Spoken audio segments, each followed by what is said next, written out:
Добрый вечер, дуслар иптәшләр, хәерле кич. Бүгін бізде жұмға. Пока что давайте сделаем небольшую проверку, нашу техническую. Напишите, как вам звук, как уровень звука, достаточно ли качественно у нас. Сегодня у нас вот интересный гость, Давлят Абы Умеров. Вот, в принципе, вот можно вот наблюдать. Так, давайте, дуслар иптәшләр, поактивнее, пожалуйста.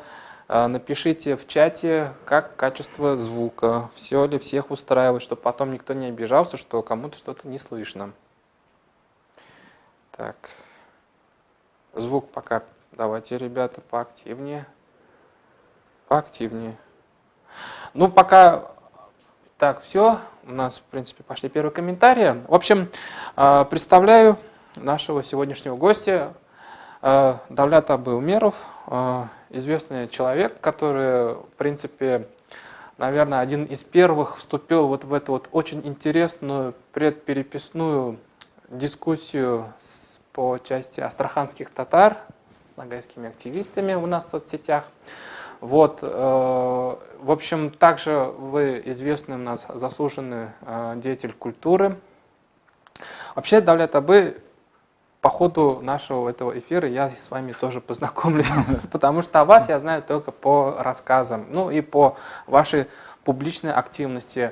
Например, я помню, как вы, значит, выступали в стенах Академии наук Татарстана, где рассказывали про историю астраханских татар.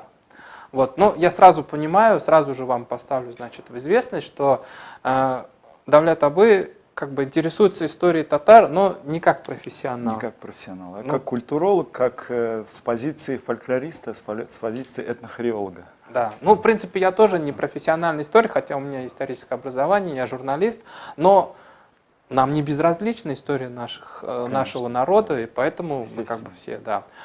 Сразу же хочу сказать, мы прекрасно информированы, да, если будут очень жесткие, нехорошие, нелицеприятные, оскорбительные высказывания в адрес моего гостя, будем жестко карать, будем диалога.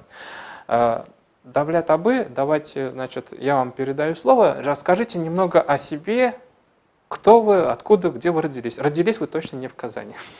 Ну, конечно, я не в Казани родился, но хотя мой дед со стороны матери был казанским татарином. Это Мажид Бадриддинов, он был как-то беглым или как-то что-то. Он женился на моей бабушке Нурджамал Мурза Батыровой, второй жены от какого-то Мурзы. Это Мурза, это князь, получается, да? Вот это по линии моей матери. По линии отца у меня юртовские татары, это Умеров Мухарям, мой дед, который воевал в войну. И бабушка Зульхаят, которая была труженицей тыла, всю жизнь работала в колхозе. Моя мама Сания и отец Исмагиль, они уроженцы села Татарская Башмаковка, и я, конечно же, родился в селе Татарская Башмаковка и жил, провел свое детство, юность. Ну, затем я поступил в Астраханское культпросвет училище в отделении хореографии, где успешно окончил. Затем немножко работал и потом уехал учиться в Самару, Самарский институт культуры я закончил. И немного после Самарского института культуры работал в государственном ансамбле песни и танца Республики Татарстан. И я могу гордиться тем, что я являюсь первым артистом из своего родного села, профессиональным артистом из села Татарская Башмаковка. Вот, к сожалению, у нас нет возможности показать карту Астрахани, да, и вот примерное расположение деревни Татарская Башмаковка. Вот, Давлят Абы, можешь обрисовать, вот, примерно, как это находится? Это на севере от города, это в черте города, это далеко от города. Потому что мы же знаем, что Астрахань это как бы степь, бахча, арбузы, и вот, значит, один город Астрахань, ну там еще маленький город Камызяки, из которого КВНовская группа, да. Вот, чтобы у нас немножко картинка возникла, вот Татарская Башмаковка, что это такое, что за деревня, как можно описать? Ну, это село древнее, по истории, есть несколько легенд, которые пишут, Гела Казанский какой-то некий был, Гела Казанский, который основал это село. Ну, по-татарски, татарская башмаковка называется Кызан. Кызан, и там есть река, которая впадает в Волгу, она называется Кизань. И по этой реке Кизань и село называется, соответственно, Кызан. Есть несколько версий. Татарская башмаковка — это значит как бы русское обозначение, что ли, получается? Это да, это уже русское обозначение села, татарская башмаковка. А по-татарски изначально она называется Кызан. А вот Кызан. башмаковка, что башмак, там сапожники? Вероятно, с высоты птичьего полета, возможно, это село напоминало какой-то башмак, возможно. И, возможно, так и назвали татарская башмаковка. Ну, история, я знаю, что очень древняя, поскольку в нашем кладбище, Зират у тебя, очень древние захоронения, очень древние захоронения. Ну, какие века примерно? Вот там 19-18 века? Очень даже затрудняюсь об этом сказать. Еще глубже, но еще глубже, это даже глубже, поскольку есть у нас Мансур Аулия.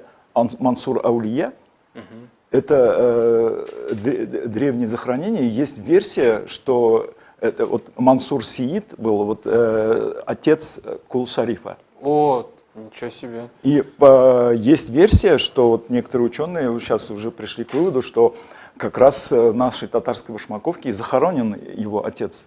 Поскольку Кул-Шариф был Хаджи Тархани, астраханский. Есть документы, что он подписывался как Кул-Шариф Хаджи Тархани. Ничего себе.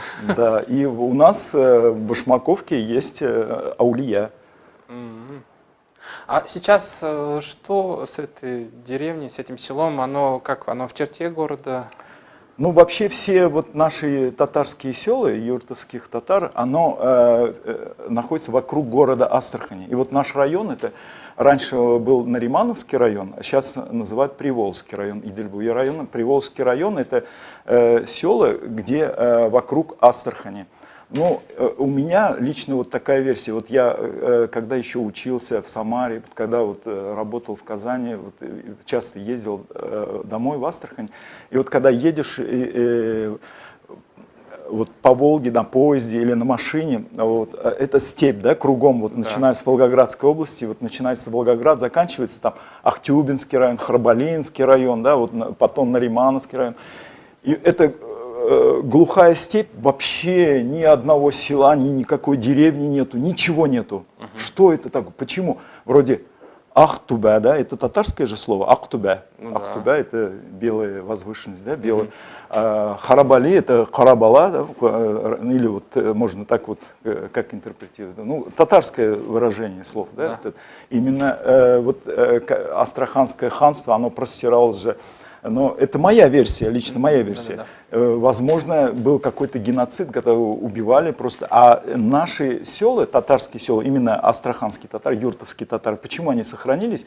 Потому что они были служивыми, были рекрутами. То есть все вот юртовские татары, почему они сохранились? Они селились вокруг Астрахани. И их поэтому назвали юртовские татары. Но некоторые ученые вот, юртовские татары называют юртовы, потому что они жили в юртах. Они не понимают, что слово юрт – это дом. Ну да. Дом означает дом. И, кстати, вот сейчас стали говорить юртовские нагаи, да? Да. Вот это словосочетание мне режет ухо, честно говоря. А почему оно режет? Что в этом не так, вот, на ваш взгляд? На мой взгляд, это как бы если сказать, допустим, половина по-татарски, половина по-русски. Как культура ерты сказать, да, вместо того, чтобы маданият ерты, или, например, дом культуры, сказать наполовину по-татарски, наполовину по-русски. Поскольку юртовские татары – это название русское, да, русское. Ну да. Вот, то же самое кундровские татары. Вот, кундровские татары. Ну да. Кундровских татар мы называем Карагаш Нугай. Карагаш Нугай. Карагаш, ага. А юртовских татар называли Карили-Нугай. Караилин. Караили-Нугай. Караили-Нугай, то есть этот живущие в черных домах. Карагаш — это же черный карагаш. Черное дерево? Да, есть такое дерево, тутовый шелкопряд. Он растет в Астрахани. Там очень сладкие ягоды. Вот. Это называется карагаш. Вот. А караиле, я так думаю, что караиле, потому что у нас, у юртовских татар, дома такие были из дерева, и вот они, тогда же не было, не красили, они чернели со временем. Может быть, это другая национальность, да? А слово «нугай», вот оно как бы, я считаю, что, и не я считаю, а есть источники, вот все казахи, всех татар называли «нугай». Да. Всех татар называли «нугай». И слово вот это «нугай», он, скорее всего, вот просто как словосочетание вот осталось. Я, конечно, это мое мнение, вот, ну, я склонен к тому, что все-таки вот те нагайцы, которые вот северно-кавказские, вот кубанские нагайцы, да, конечно, они, может быть, близки нам, но они совершенно другой народ. У них совершенно другая своя культура, свой язык. Язык мы их понимаем. Соответственно, естественно, у них язык простой. Татарский язык, литературный татарский язык намного богаче. И наш язык юртовских татар, он очень уникальный, своеобразный, он совершенно не похож. Какие есть особенности? Вот вы, наверное, приехали в Казань и сразу же, наверное, вот заметили, что казанские татары что-то не так говорят, ну или вы говорите по-другому. Ну, это не заметил, а уж, конечно же, я литературный язык, как бы мы в школе не изучали, к сожалению, вот, но я как бы журналы читал, моя мама выписывала журналы, был в свое время журнал «Азат Хатын», она читала на татарском, поскольку она училась, моя мама училась на татарском языке, даже у них математика была на татарском языке. Ну, в свое время. Это какие, получается, года, наверное, 60-е, наверное, да, 70-е? Да, 50-е, 60-е годы. А вообще мы в школе учились, вот когда в школе учились, мы же плохо говорили по-русски. Мы жили в селе, мы всегда разговаривали на переменах, на улице, всегда по-татарски. И если кто-то из нас вот по-русски начал заговаривать, ну, допустим, я вот приехал из пионерского лагеря, и там по-русски научился там разговаривать, и домой приехал и начал тоже, пацан, там по-русски начал разговаривать. И у меня старшие ребята меняют, синьзят, Руша селя берандна, ну-ка тот арша селяш. Вот так на меня прям по голове. Ты чё, мол, что это ты по-русски начал разговаривать? А у вас в деревне были те, кто вот, не знаю, по-нагайски что ли, или вот как вот, ну сказать, нагайский же все равно отличается по произношению от татарского языка. Вот те, кто вот на таком языке разговаривали, были такие вот у вас там на улице, у вас там в поселке? Ну, вообще вот нагайский, я вот как бы не было у нас вот в детстве такого, чтобы вот карагаши другой народ. Или, например, у нас есть еще туркмены, тоже туркмены астраханские. Я как бы не было у нас такого разделения, чтобы сказать, что вот это другой народ. Вот карагаши, нагайцы это другой народ, а мы другой народ. Такого не было. У меня, кстати, родственники есть среди карагашей. Как-то Ильдар Идрисов мне говорит, да ты карагаш, оказывается. Я говорю, нет, у меня есть родственники, но я не карагаш. Как так? Как? А вот так. У меня просто есть родственники в Узбекистане, у меня просто, в свое время, значит, предки из Татарстана переселились в Узбекистан, потом обратно вернулись в Татарстан. Так вот, в Узбекистане там осталась небольшая часть моей родни, и она породнилась с крымскими татарами. Ну, крымскими татарами я от этого не стал. То есть, а у вас, вот знаете, Давлет Абы, вот давайте мы немножко попробуем разобраться с вашими общественными организациями. Вот мы все знаем, что в Астрахани есть такая общественная татарская организация, как Дуслык. И вот вы уже упомянули, значит, Ильдар Идрисов, это уже сейчас бывший руководитель, значит, вот этого национального культурного нагайского центра Эдиге.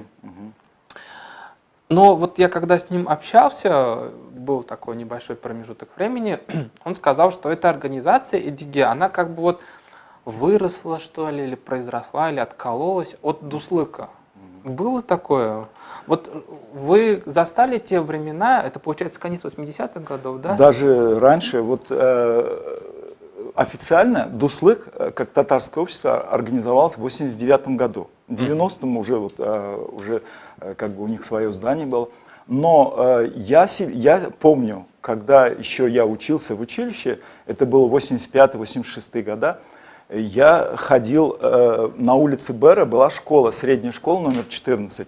И мы по воскресеньям, меня пригласил мой преподаватель по баяну, у нас еще был предмет баян, Садриддинов Растям Умерович, он позвал меня как татарского танцора, чтобы посмотреть, как они репетируют. И я пришел, я там познакомился с активистами, татарскими активистами Астрахани и Астраханского. И тогда не было никакого разделения, говорить, что вот Харагаши отдельно, татары-мишары отдельно, юртовские татары отдельно. Тогда этого не было. Все как бы вот были объединены одной целью, это вот восполнить вот эту культурную вот эту пустоту, вот эту свою народность, национальную идентичность. Вот, и как вот Абдрахман Умеров, наш вот просветитель, он же как раз и ученик Шагабуддина Марджани, и он как раз пропагандировал то, что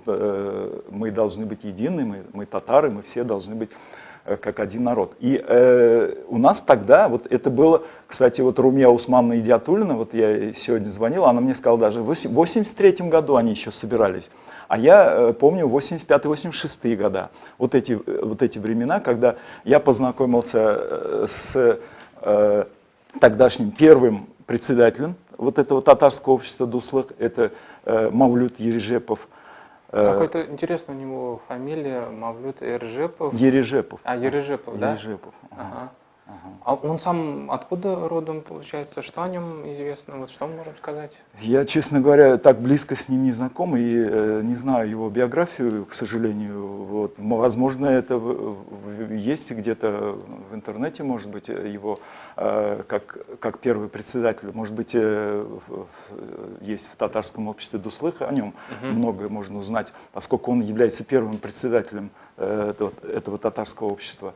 И тогда вот Мавлют Ережепов, он такой худощавый, такой стройный такой мужчина, вот, который был во главе вот всех этих активистов. Вот. Тогда еще Равиль Патеев был еще живой.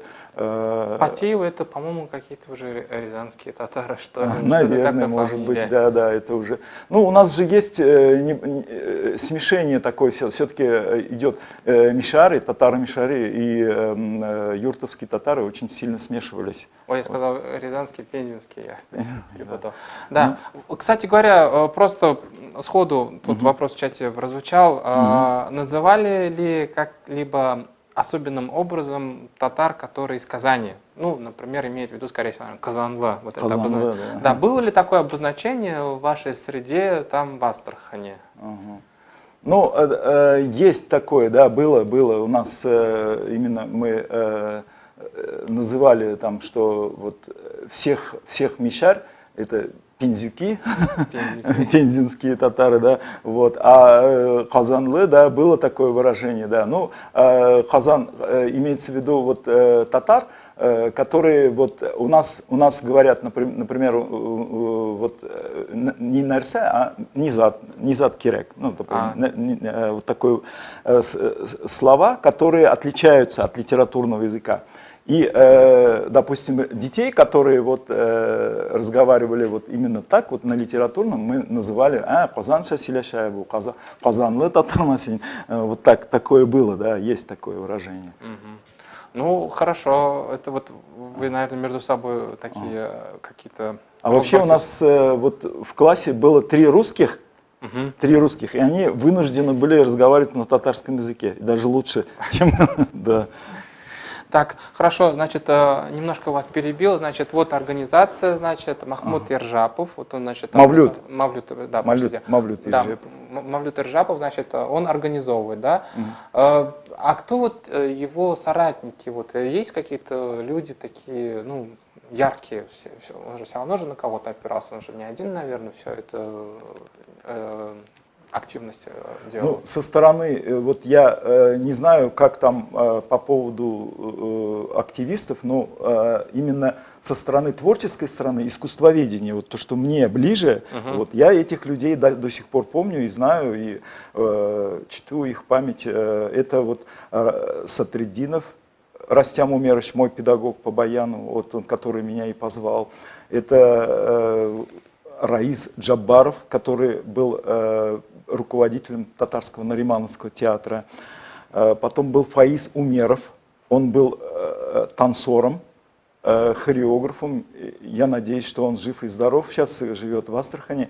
Он тоже как-то узнал, что я руковожу детьми в Татарско-Башмаков детским ансамблем, и он меня попросил показать детей. Я прям из села Татарско-Башмаковка в город возил весь свой состав прям на трамвае, вот всех своих детей, возил ему, чтобы он посмотрел, как мои дети танцуют. Он оценил и там немножко свои правки сделал. Он сам тоже танцевал в театре, на Наримановском театре. Ну, еще кого? Вот я помню Тельман Сармульдиева, который тоже организовал ансамбль, вокальный ансамбль среди молодежи. А вот Румия Усманна Идиатулина, которая тоже была директором Трехпротокского дома культуры, сельского дома культуры. А вот эти все деятели культуры, они вот свою деятельность делали, да? А кто были вот эти вот, ну как сказать, аудитория, зрители? Вот для кого они творили, там, ставили спектакли, танцевали, музыку играли? Ну, это было советские времена. Мы обычно, вот я помню, мы ездили в села, такие села, как Солянка, Сыпной Бугор. Это все еще Астраханская область, да? Да, Астраханская область. Мы ездили в дома культуры и татарские концерты. Народ собирался, смотрел эти концерты. Я это прекрасно помню. Мы танцевали, были певцы своеобразные, вот, музыканты. Вот. И вот так мы вот, как бы вот потихоньку вот так свою, как бы вот татары, которые живут вне Татарстана, я говорю сусаган халық, то есть это вот татары, которые хотят восполнить вот этот пробел, которого нету у татар, живущих за пределами Татарстана. В Татарстане здесь, да, все есть, здесь все есть, здесь столько артистов, столько певцов, столько музыкантов, все как везде концерты. И татары, которые живут за пределами Татарстана, завидуют этому и очень хотят. Я сам тоже, когда-то жене говорю, вот переедем в Казань, будем каждый день ходить на концерты. Совершенно нет времени, оказывается. И я еще когда приехал, я у татар, вот своих коллег, я слышал какие-то вот такие высказывания, когда они говорят, вот этот певец такой, этот певец такой. Я их вот так останавливал, как вам не стыдно? Я говорю, как вам не стыдно вот так говорить? Это же ваши певцы, народные артисты, зачем вы так это... У нас, говорю, вот у астраханских татар мы их боготворим, мы каждого певца хотим видеть на сцене, чтобы приехал с концертом и выступил. Это же артист, это же величайший человек. А вы так вот я так до того уже насытились вот этими концертами, да, что уже вот так вот. Мне вот это было неприятно. Вот это. Ну, вы знаете, это, в принципе, мы, казанские татары, вот чак-чак, например, не любим, да? Чак-чак не Пушмак тоже, туйдырдын, да? А вот, да, вот когда к нам приезжают татары, там, не знаю, из каких-нибудь других регионов России, они там, где у вас чак-чак, хочу там ехать к себе, сувенир, и, да, сувенир, Да. где у вас тут, не хотим там ваши бургеры, тут у нас тут свое есть, хотим ваши ишпушмаки. Это, к сожалению, касается не только вот в культурном отношении. Хорошо, значит, получается вот такая, можно сказать, развитая культурная инфраструктура и был такой мощный запрос у астраханских татар на татарское. На татарское, да. И Это все мы говорим о 80-х годах, получается, да? да, это было середина 80-х, конец 80-х, когда вот народ требовал, хотел вот культурную вот эту восполнить культурный пробел, который существовал в плане вот именно музыки, танцев, именно вот спектаклей. Вот тогда же стали организовываться фольклорные ансамбли. Вот тогда же вот появился у нас в Татар-Башмаковке ансамбль, фольклорный ансамбль «Кузан». То есть прямо у поселка появился свой отдельный фольклорный ансамбль при Доме культуры, которым руководил Рифхат Асанов. К сожалению, его уже нету в живых, но все мы помним этот ансамбль, прекрасный ансамбль, который ездил, много очень раз бывал в Казани, выступал, очень нравилось выступление казанским татарам. И они были на фестивалях в Шевченко, и в Сибири, и на Урале, в других городах тоже. Вот, я помню, я был в этом составе как танцор и ездил с этим ансамблем очень много раз. Хорошо. Вот, значит, Дуслык образовался, да? Да. Как теперь сложилось так с этой общественной организацией, что из нее, я так понимаю, вышла Ногайская общественная организация, да, Эдиге? Вот можете рассказать там, кто был активистом, может быть, какая-то дискуссия была вот среди активистов? Ну, был такой один историк, Равиль Мухаммедович Джуманов.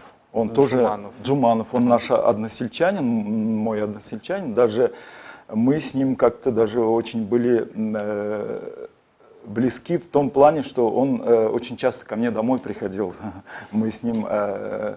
Спорили? Нет, не спорили. Он в то время он мне в отцы годился практически. Он очень старше меня был, естественно.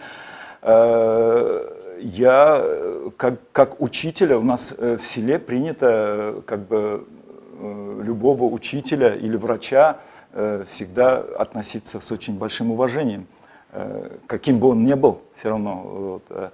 Конечно, я о Джуманеве не хочу, его уже нет, к сожалению, в живых, не хочу говорить плохо, но его могу охарактеризовать вот в двух только, ну, как сказать, вспомнить два события, которые произошли. Вот,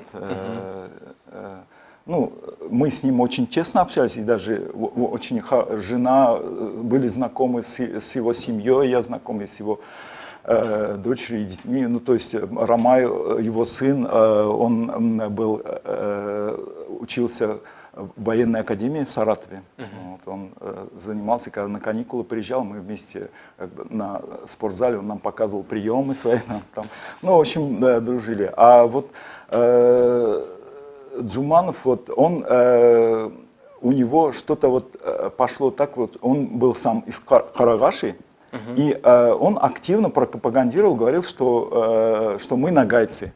Вот он проходил. То есть мы остаемся карагашами, но мы нагайцы. Он так говорил, да? Или он говорил, мы не карагаши, мы нагайцы? Вот. Нет, он говорил, что у него были какие-то записи его сестры. Его сестра, кстати, Джуманова, она была очень известным ученым. И много очень сделала для вот именно в плане карагашской культуры, она очень много записей оставила. Она исследователь фольклора или она историк? Вот? Историк и фольклора, историк. да. Ага. Вот. Ну, у Джуманова я не помню, чтобы какие-то были у него вот записи вот какие-то. Но он, конечно, себя как историк, он вел историю в школе, конечно же, и он известным был историком в Астрахани, и на курсах повышения квалификации он читал лекции. И вот в одно время я, когда уже уехал учиться в Самару, я узнал, что, оказывается, карагаши создали свое общество, нагайское, и его руководителем стал Джуманов. Об этом я уже узнал уже по слуху. То, что как бы Дуслык организовывался как единое общество для всех. Ну да, дружба. Да, все вместе как бы. Не татарлык же, да. а Дуслык. Дуслык, да. А тут как бы откалывается карагаши, и как бы они создают свое общество, и причем они не свою культуру развивают, а развивают культуру именно кубанских нагайцев. И язык изучают кубанских нагайцев. Не свой язык изучают, а кубанских нагайцев. И культуру. А карагаш-нагайский язык, он сильно отличается от кубанского, скажем так, и от татарского? Там есть свои какие-то особенности, вот на произношении, например? Да, я раньше, если вот я говорю, я же говорю, у меня жизни родственники у меня в Красном Миру, я с ними очень часто общаюсь, я их очень люблю, у меня двоюродный брат карагаш и сестра карагаш. Ну, вот, я в последнее время вот стал замечать, что они стали по-другому разговаривать. Раньше мы с ними очень хорошо общались, и я хорошо понимал. Но в последнее время я почувствовал, что у них изменились какие-то слова, словосочетания, больше к казахскому больше было тяготение. Я понимаю карагашский, легко могу разговаривать и на карагашском, и нагайский язык я понимаю. Ну, а когда уже идет казахские какие-то вставки, мне уже трудно, уже начинается этот уже какой-то... Вот. И я пробовал разговаривать с нагайцами кубанскими, с каранугайцами. Я пробовал по телефону разговаривать на своем языке, у меня не получилось. У нас ничего не получилось, мы перешли все-таки на русский. Все-таки это другой язык. Наш язык, он другой, он очень сильно отличается от нагайского. А вот вы с Джумановым диалоги какие-нибудь были у вас? Вот вы обсуждали там, не знаю, историю, происхождение, там вот. Просто мне интересно вот узнать, вот он стал самоопределяться, потому что он, не знаю, там в татарстве разочаровался или как? Или он какие-то новые вот страницы истории открыл там вот своего вот этого карагаш-нагайского сообщества людей, вот что-то помните такое? Ну, я помню, что он, знаю, что он проходил практику, как после пединститута он проходил практику именно в каком-то, на Кавказе, Нагайском каком-то селе.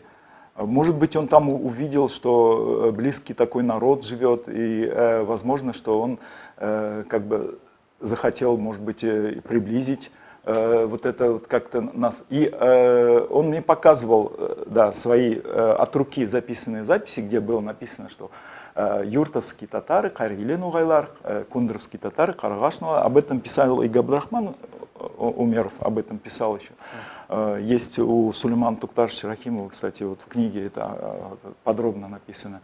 А у Джуманова вот было вскользь вот такие упомянутые вот. И так особо мы с ним, конечно, вот так не разговаривали. Ну, я не считал его как-то чужим народом, потому что он разговаривал на нашем, на юртовском диалекте, по-нашему разговаривал, поскольку он наш односельчанин. И когда вот я вернулся из Самары, когда я закончил институт культуры и пришел работать в ансамбль танца Казань, на каникулах я был дома, и он мне говорит, вот мы создали нагайское общество ИДГ, хочу, вот, чтобы ты организовал ансамбль. И я как-то без задних мыслей, я говорю, да, Равиль Мухаммедович, конечно. Вы организовали нагайский ансамбль. Да, при училище. Да, при училище культуры я как-то без задних мыслей, я говорю, ну это же мы все равно, мы один же народ, какая разница, татары, нагайцы, мы все один народ. И раз человек, уважаемый человек, мой односельчанин, учитель истории просит меня, чтобы я создал ногайский ансамбль, а почему бы и нет? И я согласился, и я работая преподавателем в училище культуры, я создал ансамбль. Я целый год работал, кстати, без зарплаты. Он обещал костюмы шить, так и не шили. Потом я подумал что-то, и жена мне говорит: а что ты, говорит, бесплатно работаешь? Я говорю: да вот Равиль Мухаммедович мне сказал ансамбль создать. Я говорю: ты что, нам надо как-то жить, семью кормить, а ты вот как-то что-то бесплатно работаешь. Ну и потом я это дело бросил. А у них сейчас есть свой ногайский ансамбль? Наверное, да, есть. Ну, у них, я знаю, Базира Капаровна такая была директор Сиитовского дома культуры, и мы с ней очень часто встречались, когда я еще в Астрахани работал. У них, я знаю, что есть ансамбли, но вот карагаши, они все-таки у юртовских татар намного богаче музыкальной культуры и танцевальная культура. Вот, кстати, у нас я вот принес, можно показать? Да, конечно, покажите. Музыкальный вот, инструмент. Да. Ага. Вот это называется кавал. Кавал.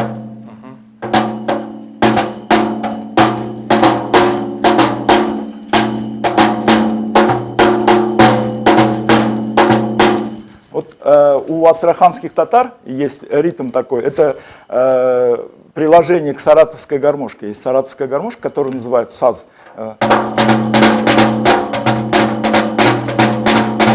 Вот такой ритм. Немножко похож на кавказский. Есть такой, да, немножко, что как будто вот кавказское. Ну, есть мелодии, элементы вот, у астраханских татар, именно юртовских татар. Акшатыр, кияусы, шуранге, вот такие мелодии, которые сохранились по сей день. Это свадебные мелодии. А вот карагаши, они стали перенимать вот эту культуру, у них, она им не присуща. Карагаши, они все-таки больше кочевники. И у них музыкальные инструменты больше домбра. И они уже, когда уже приняли оседлый образ жизни, они начали перенимать вот эту культуру. Ну, гармонисты, музыканты, конечно, у юртовских татар намного сильнее и намного богаче в исполнении, в музыкальном исполнении. У них немножко они, как бы получается, они как бы переняли эту культуру. Но у них есть своеобразная своя культура, которую они стали забывать ее. У карагаши есть своя, потому что я ее изучал, и она есть, у них интересные очень танцы, и это вот связано с тем, что у них больше кочевой образ жизни. Это атшабу, вот такие пляски, тракай бью, вот, они вот такие, как бы больше, как топот копыт слышно вот в этом музыкальном, и больше такие вот, как сказать, вот, ну, связаны с их бытом, ну, их условиями. Вот какая их среда окружала, да. она и, в принципе, в музыку и выливалась. Конечно. Да? Слушайте, я очень слаб на самом деле во всех музыкальных вещах, но вот говорят же, вот татарская пентатоника. Вот что это было вот в музыкальной культуре юртовских татар, карагаши? Вот это понятие. Я задаю вопрос абсолютно как дилетант, как профан, вам просто как специалисту. Если говорить о музыкальном фольклоре, именно аутентичном фольклоре, у юртовских татар, да, она существует, есть такая, тоже есть, поскольку много очень песен, вот у нас свадебные песни, например, поют «Нише килдегіз сіз бізге, батмыша диңгізге, қадірлі қунақсыз бізге, ни хөрмәт итик сезге». Вот это же песня казанских татар. Да я все понял, то, что да. вы сейчас мне пропели. Но это у нас поют на свадьбах. Ух ты. У юртовских татар поют на свадьбах вот такие песни. И у нас есть танец, который называется атна. Атна. Так, атна. Атна — это есть в Татарстане Атнинский район. Так, да, есть у нас такой район. Вот. И танец, вот сам атне подразумевается, он похож на апипе, вот такую мелодию, вот любую музыку, именно вот как казанских вот, пентатоника вот, сыграть, и вот, его называют атне. Атне. Но что интересно, вот этот танец в самой атне я не увидел, я искал, не нашел. А вот слово само атне, оно что обозначает? Оно все-таки какую-то географическую привязку, что ли, по вашему мнению, означает? Возможно, ведь были же много переселенцев, и, возможно, были какие-то танцоры из Атнинского района, и, возможно, может быть, астраханские татары, увидев этот танец, и назвали его атне. Возможно, я так предполагаю. Сейчас очень трудно об этом допытаться, но я так предполагаю, что это атна, это вот такой танец. Но я встретил, кстати, у Гая Хаджиевича Тагирова в записях вот описание этого танца атна. А кто это Гай Хаджиевич? Гай Хаджиевич Тагиров — это первый татарский балетмейстер, который основал школу татарского народного танца и основал государственный ансамбль песни и танца Республики Татарстан, который сейчас его танцы являются золотым фондом в репертуаре государственного ансамбля песни и танца. Какое у вас богатое наследие. Вы, как свидетель всех событий, которые были во второй половине 80-х годов, вы помните, как у вас проходила перепись населения 1989 года? Или как вот это как-то вот отложилось в памяти? Вообще было у меня вот я с ужасом обнаружил, что карагаши, оказывается, стали не татарами, а нагайцами. Вдруг для себя неожиданно. И, кстати, вот многие карагаши были удивлены, что они, оказывается, уже не татары. Да, вот это удивительный момент. Я разговаривал со специалистами института Марджани, вот у нас недавно был Бахтияр Измайлов. Вот действительно, вот вроде бы как ты переписываешься, да, вот переписчик к тебе пришел, да, ну там вот у нас есть там вот мишерлер, типтерлер, да, там вот эти все, как мы называем, татарские субэтносы, да, а ты вот как бы понимаешь, вот, ну, локально вот у тебя там, вот ты вот юртовский, да, там юртовец, например, да, там юртовский татарин, вот ты написал юртовский, да, а потом отнесут ли вот эту вот категорию к татарам? Это же уже не от тебя зависит. Ну, да, хотя ты вот как бы и записался. И поэтому, да, действительно, вот мне несколько историй писали в соцсетях, когда вот я видеоролики делал о юртовских татарах, что мы, карагаши, сами удивлены, почему мы вдруг перестали быть татарами. Может быть, это с подачи вот этого сообщества Эдиге как-то получилось? Вот есть какое-то вот понимание, информация, что-то вот в этом роде? Я думаю, да, это естественно, есть в этом связь какая-то есть. Из-за того, что вот организовалось вот это нагайское общество, как вот этот Равиль Мухаммед Джуманов, он, конечно, это его заслуга в основном. Кстати, я могу вот одну историю рассказать. Вот ансамбль Асанов Рифхат, который организовал фольклорный ансамбль в селе Татарская Башмаковка, назывался Кызан, по имени села Кызан. И они проводили концерты в селе Татарском, в своем сельском клубе очень часто. И народ очень любил слушать, вот, потому что там Гафур Газиевич Алимулаев, первоклассный гармонист, который победитель «Играй гармонь», конкурса «Играй гармонь», он играл на саратовской гармошке свадебные мелодии, они изображали на сцене ту свадьбу, изображали всякие театрализованные эти обряды, и они пели песни. И вот Равиль Мухаммед Джуманов сказал как-то, вот Асанову подошел, говорит: вот вы же не татары, зачем вы поете татарские песни? Давайте я вам дам нагайские песни, наши нагайские. Так, ага. И, конечно, Рифхат Асанов заинтересовался, а почему бы не обогатить наш репертуар. И он принес свои какой-то песенник, и вот они разучили эти песни нагайские. Вот они включили репертуар, и тут концерт, премьера фольклорного ансамбля Кузан, и тут народ собрался, и они начали петь эти нагайские песни, народ освистал, народ встал и стал уходить из этого. Это что такое? Вы что поете? Что это такое? И все артисты покраснели, не понимали, в чем, что такое. Они поют вроде песни свои, но нагайские, но получается народ это не принял. Понимаете? Вот. То есть это язык совершенно другой, конечно же. У нас ближе, конечно, к татарскому. Вот то, что те нагайцы, которые сейчас вот, живут, они, конечно, может быть, нам близки, но это совершенно другой народ, это другая культура.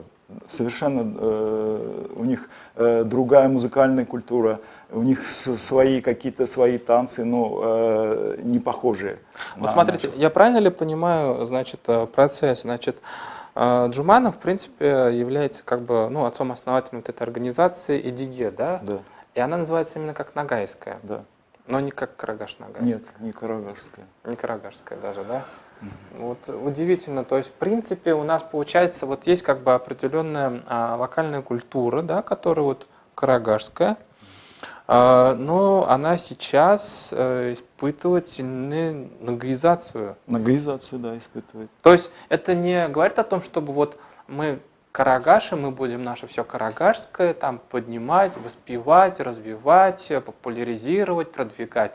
Нет, они, получается, карагашская куда-то, ну, не знаю, в тень, на второй план, да, и сверху получается все нагайское. Вот так это получается, правильно понимаю? Получается, да, вот это и меня беспокоит, то, что я начал думать о том, что почему они начали забывать свою культуру, свой язык уникальный, почему они вдруг начали перенимать вот ту чужую культуру. И получается, сейчас среди юртовских татар тоже появляется вот такое движение непонятное, когда вдруг у нас в татаро-башмаковке оказывается, что многие уже себя позиционируют, идентифицируют как нагайцы, и меня это очень удивляет и, конечно, тревожит и беспокоит то, что получится, что мы, вот юртовские татары на сегодняшний день, мы коренные жители Астраханской области. Да. Мы, получается, потомки Астраханского ханства, и мы являемся коренными жителями.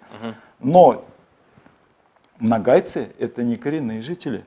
И это, если сейчас наши астраханские татары переписываются нагайцами, получается, у нас нету своей родины, мы не коренные, получается уже... что вот так все переворачивается сверх на голову, и как бы идет фальсификация, сплошная фальсификация, и все так не научно, все как-то вот политизировано, все вот как-то сделано, вот не знаю, кто это делает, я не знаю, не понимаю. Я вас прекрасно понимаю, потому что я на самом деле вот участвую вот в этой вот татаро-нагайской дискуссии, в татаро-башкирской переписной дискуссии, изучаю материалы, и вот это просто вот я пока этим вопросом озадачен, я не знаю пока ответов на эти вопросы. Алла Бирса, может быть, мне ответы на этот вопрос даст исследователь института Марджани, ну или я сам как-нибудь найду, да. Значит, вот смотрите, вот период Казанского ханства. Казанское ханство на востоке граничило с Ногайской Ордой. Вот, то есть там у Казанского ханства, значит, вот был улус, который сейчас в современной территории Башкортостана входит, улус Ак-Едель. Это есть все в источниках, это письменно зафиксировано, да. Вот. Сам башкирский улус, значит, он территориально тоже там все определено, это вот современный Пермский край, то есть север, да. И вот, значит, вот этот вот Ак-Едель улус, он граничил именно с Ногайской Ордой. И вот если, например, читаешь шежере, скажем, вот юрматинцев, у них там написано, вот мы, значит, живем на наших землях вместе с нагайцами. Раз нагайцы снимаются с земель и уходят. И, значит, юрматинцы, ну, как бы на их земле заселяются. Вот. И мы по историческим источникам знаем, что вот Ногайская Орда, она была именно на территории современного Башкортостана. Вот какой-то катаклизм, какая-то проблема, что-то случилось, и вот это вот вся массив людей, он вот перешел вот, ну, практически вот, ну, каким-то... Вот, куда-то делись, да? Да, ну, какая-то часть куда-то делась, какая-то часть дошла до Волги, да, вот, то есть вот непонятно, да, и действительно... Что происходит в это время с тем населением, которое вот было и называется Астраханским ханством? Вот мы сейчас не видим на территории Ногайской орды ногайцев. Эта территория сейчас это, ну, башкиры и татары, да, вот мы как бы все поделили, да. А вот эта вот часть населения, она куда переместилась, куда пришла? Я пока ответ на этот вопрос не нашел, и я не знаю, ну, наверное, все-таки нужно будет поискаться, но вот меня этот вопрос интересует. А вы, получается, себя потомками вот именно Астраханского ханства считаете, конечно, да? А вот вы, когда вот историю изучали, вот вам кто историю преподавал в школе? Вот у вас какие-то воспоминания, какие-то вот ощущения сохранились? Ну, историю в школе это у нас очень слабо преподавали, честно говоря. Не могу сказать, что это в основном история КПСС. Это мне сейчас это трудно вспоминать. Ну, то есть вам, короче, историю коммунистов, большевиков преподавали? Да, нет. Ну, я вот самостоятельно, вот если вот, может быть, вот вы говорите, куда делись, да, нагайцы, вот, а почему бы не поискать это вот кубанские казаки, донские казаки? Да, хотя вот. мы вот тоже... Интересный вопрос, вот куда это все делось, это ладно, это одна страница истории, большая страница истории, а вот геноцид, который Суворов устроил над нагайцами, ну это же тоже это же было. Вот, было, да. Вот куда это все делось? Вот, кстати, Калмыкия, это же искусственно переселенцы на астраханские земли. Да, они тоже же сделали большой вот этот вот трек, можно сказать, по Евразии, тоже большое перемещение. Что, куда они все равно же с кем-то смешались, куда-то вошли? И у нас, я знаю, у меня дедушка рассказывал, что вот, калмыки у наших астраханских татар были самые враги такие, которые вот разоряли наши вот земли, вот именно вот не давали покоя. Вот, с одной стороны казахи, с другой стороны калмыки. А вот есть такое легенда или анекдот, я не знаю, вот, если хотите, расскажу. Такой. Давайте. В общем, в Башмаковке, ну, в старые времена были такие богатыри, у нас джагай, вот такие здоровые хубаи, вот, которые валили быка одним ударом. Вот такие были татары, такие здоровые. И казахи очень часто вот, разоряли, крали скот, просто не давали житья. И вот как-то вот эти собрались все вот эти богатыри вот это, и пошли казахам и побили их, отобрали все, весь скот, табуны все присвоили, приехали. А казахи возьми и напиши царю жалобу, что вот приезжали тут нагайцы и нас тут побили, тут украли наш скот. Тут тут воевода приезжает, так, говорит, ну и где тут, кто тут, где нагайцы, которые побили наших казахов? Говорит, где нагайцы, мы не знаем, мы не нагайцы, мы татары вообще, где хотите. Хитро. То есть казахи, они всех татар называли нагайцами. Ага. А русская администрация там четко знала, где там татары. Давлет Абы, вот такой вопрос, да, мы же говорим о новейшей истории татар Астрахани, значит, ну, хорошо, значит, мы видим, что из Дуслыка вышел Эдиге. Еще какие-то общественные организации ходили из Дуслыка, произрастали из него? Да, к сожалению, было такое. К сожалению? Да. Я хочу сказать, что в 2000-х годах, когда я руководил детским ансамблем танца «Мирас» и детской студией танца «Мирас» в селе Татарская Шмаковка, у нас произошли такие изменения, что вот общество, татарское общество раскололось. на несколько частей. Создавался татарский деловой центр отдельно, сам по себе как-то сам по себе создался. Какие деловые татары. Да, от Дуслыка отделились и создался такой татарский деловой центр, который решали свои какие-то вопросы тоже. Ну и как бы получилось, что Дуслык как бы отдельно между собой татары мишари, тут юртовские татары отдельно. Получилось так, что создали как бы свое общество. Потом еще какое-то одно общество создавалось. Уже потом, когда уже я переехал в Казань, я уже услышал, что эти общества уже как бы закрылись потом. Потом еще общества какие-то появлялись. То есть общественные организации не смогли существовать, получается, да, вот отколовшись. Да. То есть мы к этому, в принципе, пришли, да?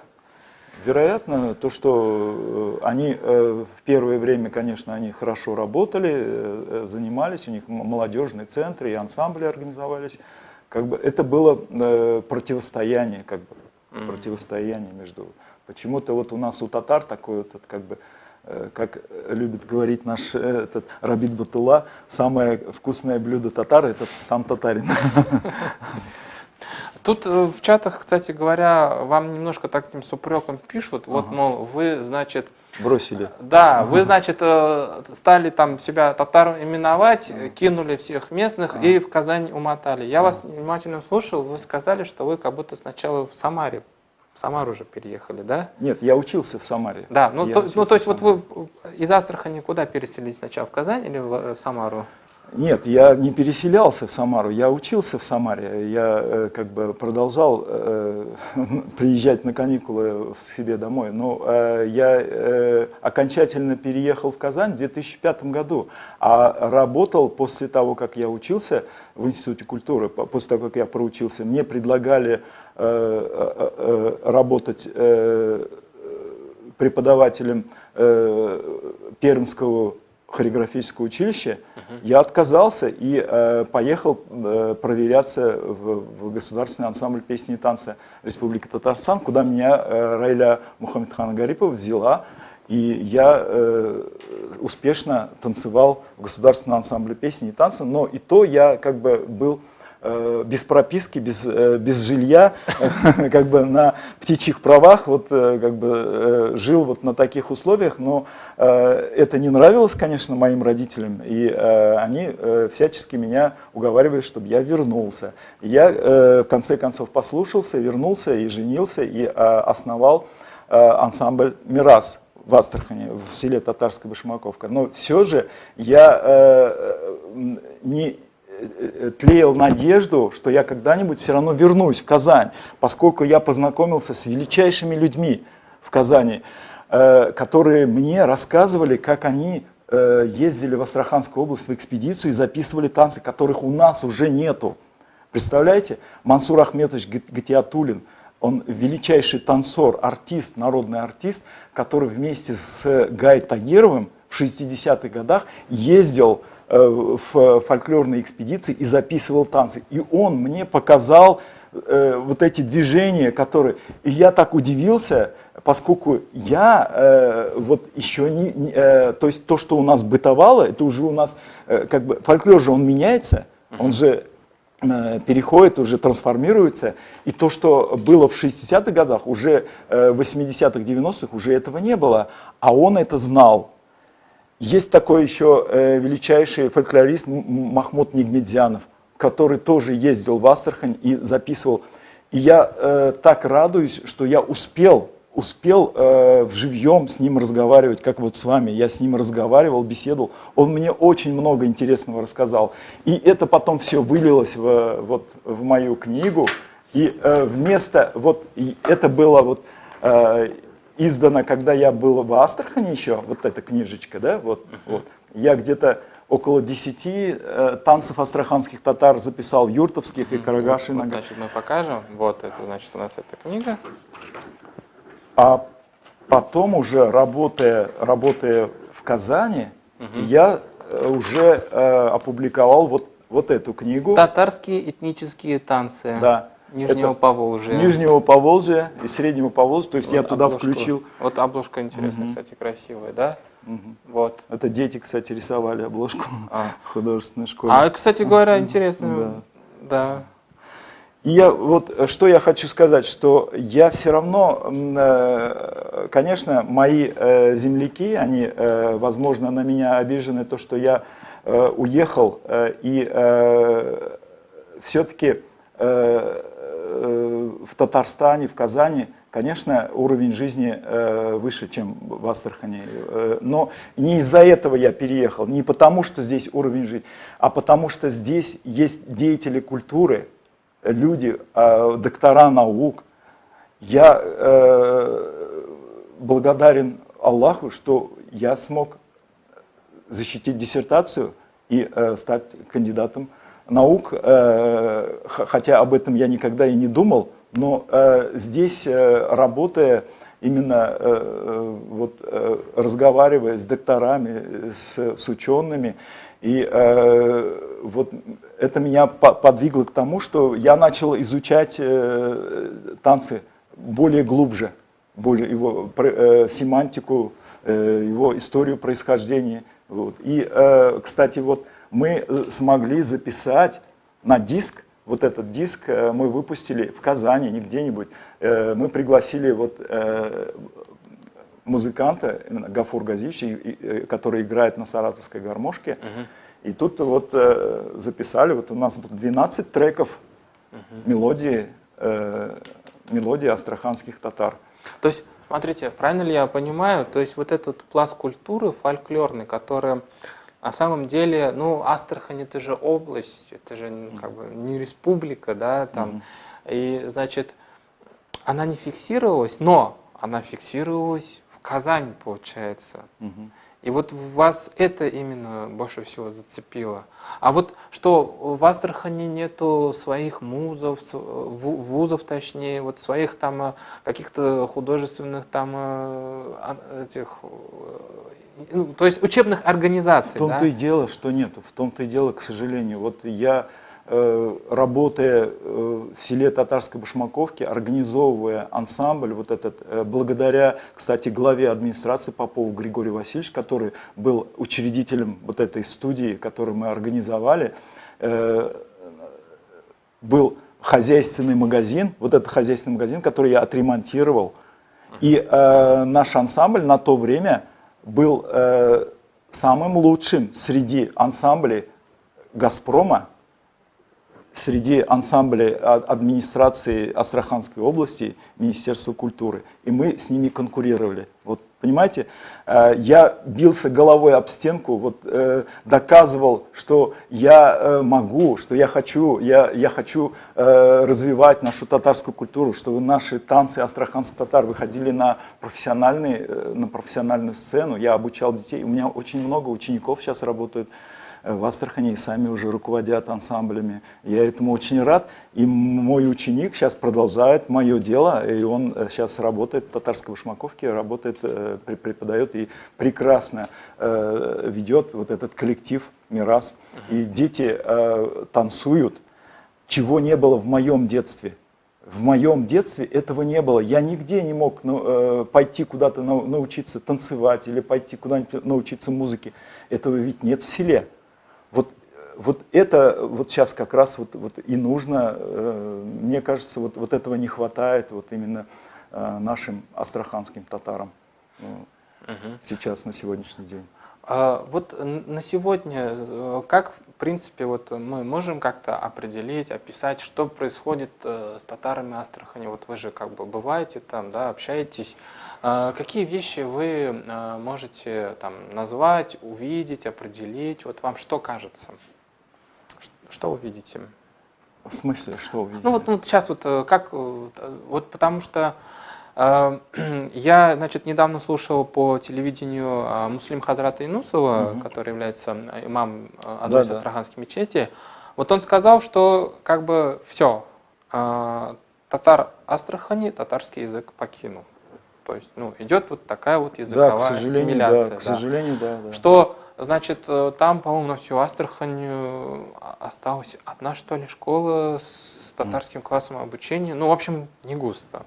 Вот вы как-то можете вот дополнить картину вот с точки зрения вот вашей сферы, то есть сферы музыки, танцев, что происходит? Вот Муслим Хазрат Юнусов, он вот такой вот очень тяжелый, и Татарстана тоже тему поднял, как вот К татары и сожалению, да, татарский язык. я заметил, что когда приезжаю с родное село, свою на родину, я замечаю, что молодежь уже не разговаривает на своем языке, на татарском языке не разговаривает. Они все на русском языке разговаривают. Даже не на нагайском. Даже не на юртовском, татарском, да, не разговаривают уже. Я говорю татарский, я подразумеваю наш астраханских татар язык. Я говорю о том, что как мы в детстве разговаривали, безинше, татарша, без айтабис.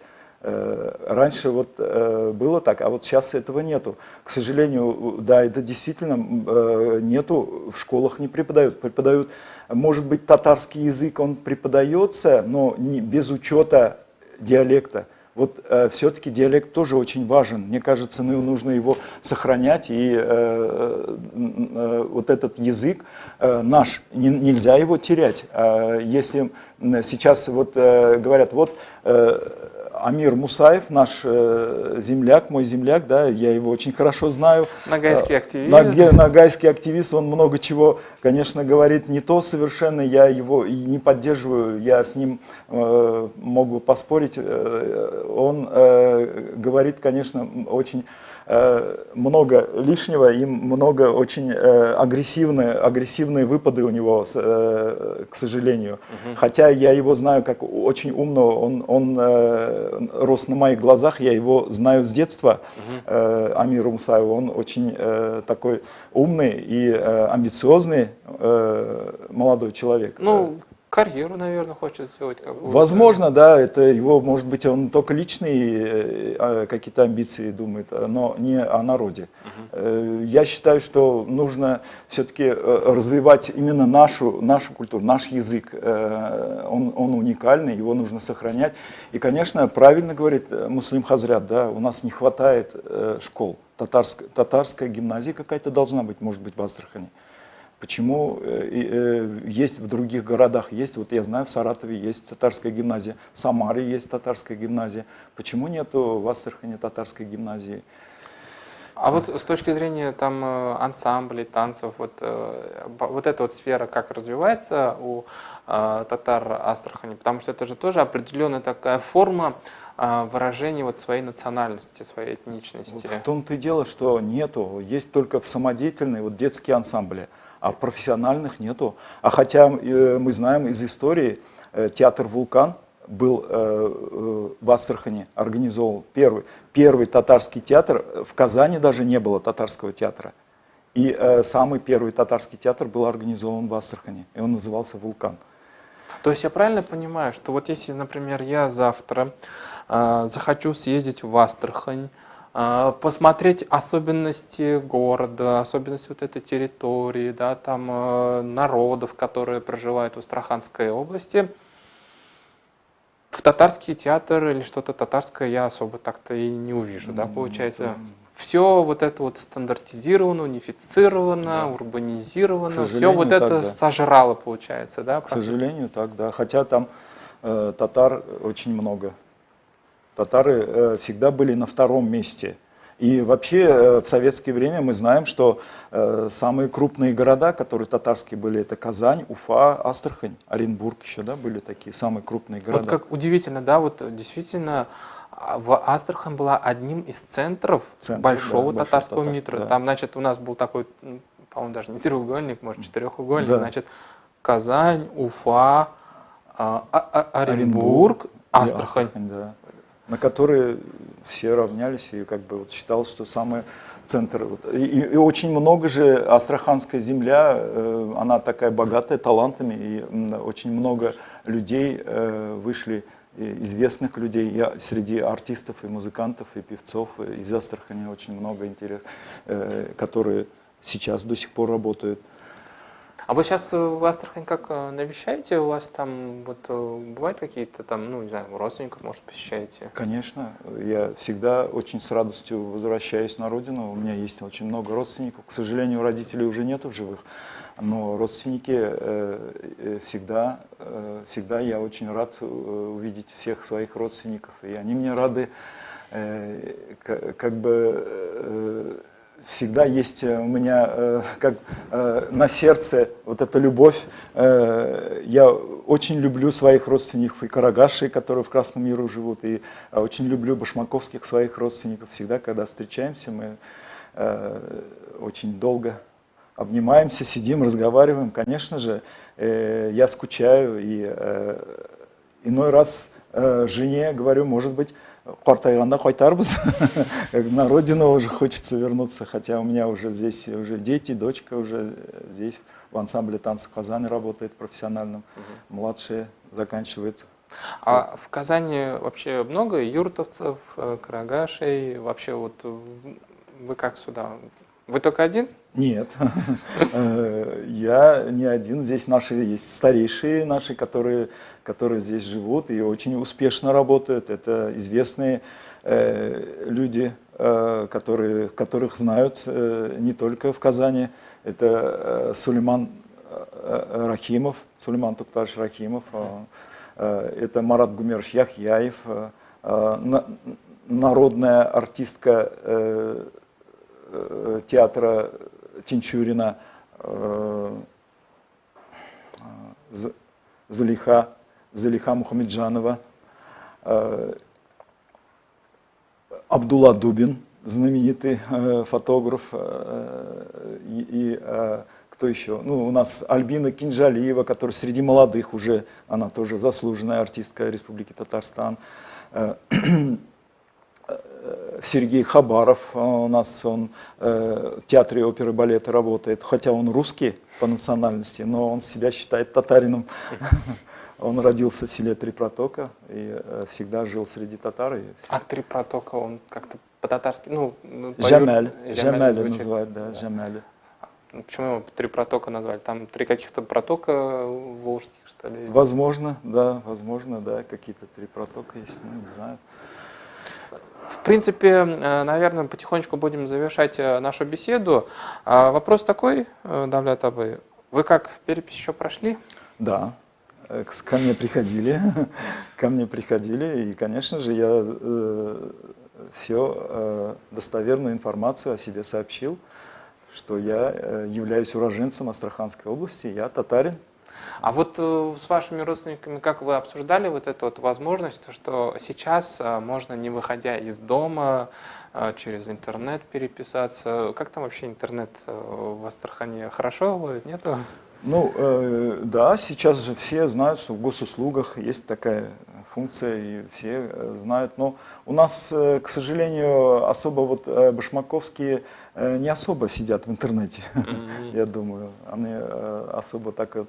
И вот, к сожалению, вот, кстати, вот те, которые вот агитируют, чтобы мы записались нагайцами, их, кстати, в меньшинстве. В большинстве те, которые себя позиционируют татарами, но они не сидят в интернете. Ага. И так может получиться, что мы однажды проснемся и вот эти меньшинства, которые в меньшинстве, они могут, мне кажется, всех победить в плане том, что доказать, что вот так сверх на голову перевернуть все и сказать, что, оказывается, татары нету в Астрахани. Это как вот некоторые карагаши, которые карагаши, проснулись, да, а мы вот как бы карагаши, а да. ну уже, оказывается, не татары. И не татары уже, оказывается, нагайцы. Вот так. Мои родственники смеются надо мной все время, когда я к ним приезжаю. О, татар кильды, татар пришел. А мы же нагайцы, ты чего к нам пришел? Так смеются, конечно. Вот такой вопрос тоже, вот он немножко как бы у нас среди комментаторов в чате звучал.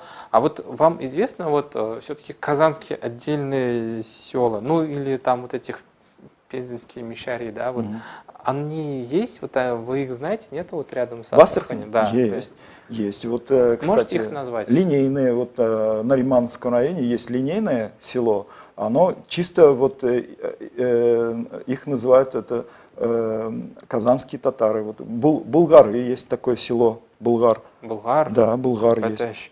Да, это, они чисто вот именно разговаривают, вот, как казанские татары, себя вот тоже, они как выходцы из Казани. Вот, история их, то, что они, как, вот, Каменный Яр, вот, есть тоже вот, татары. А вообще я вот, когда вот в экспедиции ездил, вот, кстати, вот я заметил, что волгоградские и саратовские татары, они язык очень похожий на астраханских татар.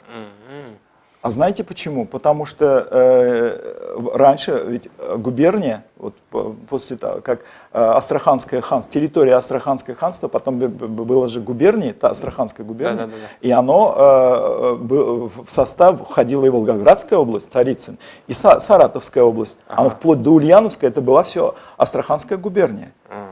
И татары, которые живут в Саратове, Саратовской области, Саратове и Волгоградской, язык очень похож на астраханских татар. В общем, Давлет Абы, мы долго терпели нашего одного комментатора, Беклярбека. Он все сыпал оскорблениями. В общем, мы его забанили. Ну, давайте я его отвечу. Да нет, вообще я не понимаю даже, на что можно отвечать. Мы все люди, вот мы не имеем права другим указывать, там, как называться во время переписи. Если у человека есть собственное мнение, мы же как бы не запрещаем Беклярбеку быть нагаем, мы Амиру Мусаеву не запрещаем быть нагаем, пожалуйста. Но если, например, Давлет Абы Умеров решил стать татарином, да, и при этом не забывая и развивая культуру, значит, карагаши и юртовских татар, в чем проблема? В чем проблема? Вот на ваш взгляд, да, вы, может быть, я не знаю, если вы не рассуждали, то ладно, можете не отвечать на этот вопрос. Вы, наверное, с родственниками, знакомыми.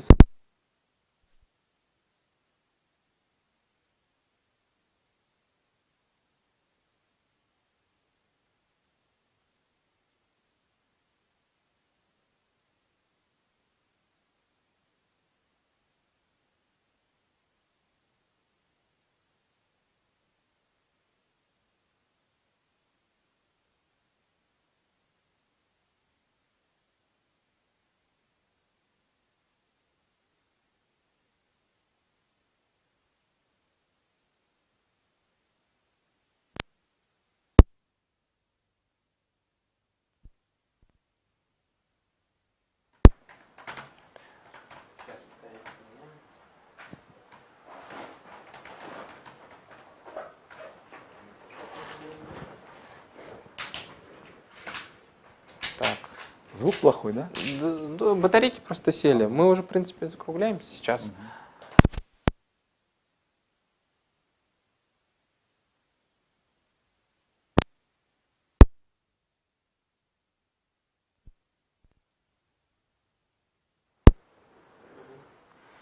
Так, Дуслар, звук вернулся, напишите, пожалуйста, как там.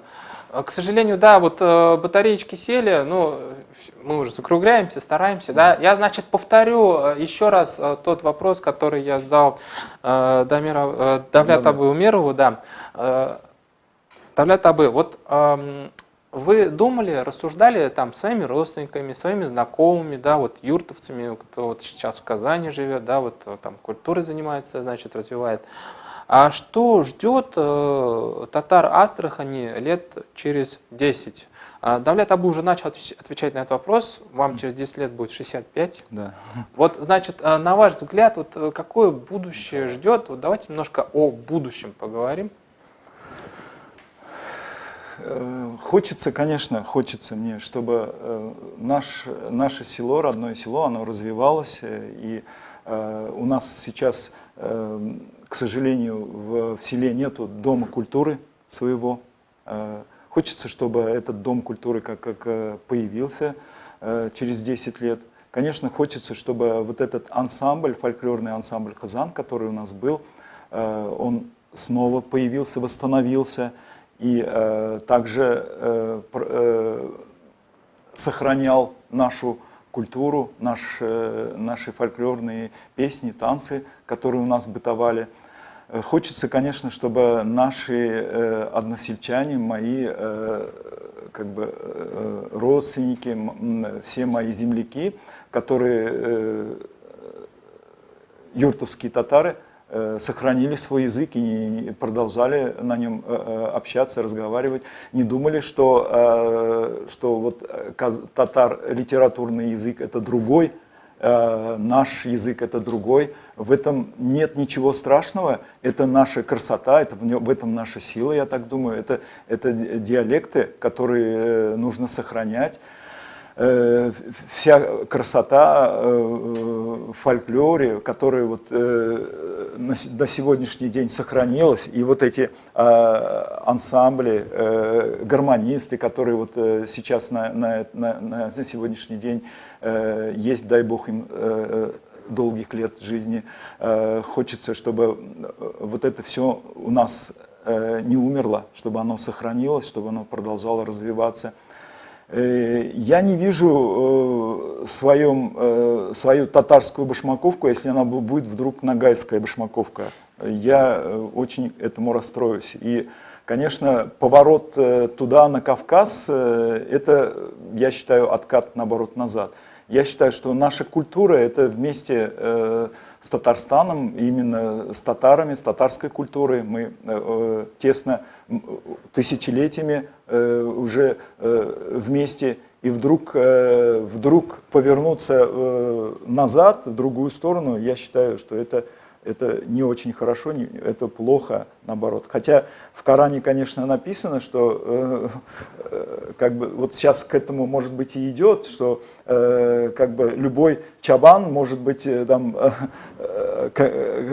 будет, я имею в виду вот то, что любой человек может ругать какого-то доктора наук, ученого, не считаясь с ним никакого ни заслугами. У нас принято было как-то с уважением относиться к людям с высоким положением или просто людям большого возраста.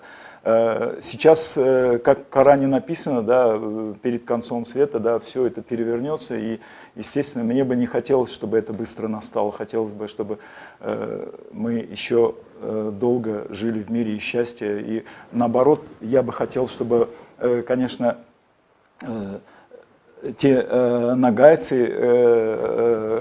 я очень уважаю культуру нагайцев, и, конечно же, этот народ, нагайский великий народ, я уважаю этот народ, но мы все-таки татары, и я бы хотел, чтобы мы оставались татарами и были коренными жителями астраханских татар, именно потомками Астраханского ханства.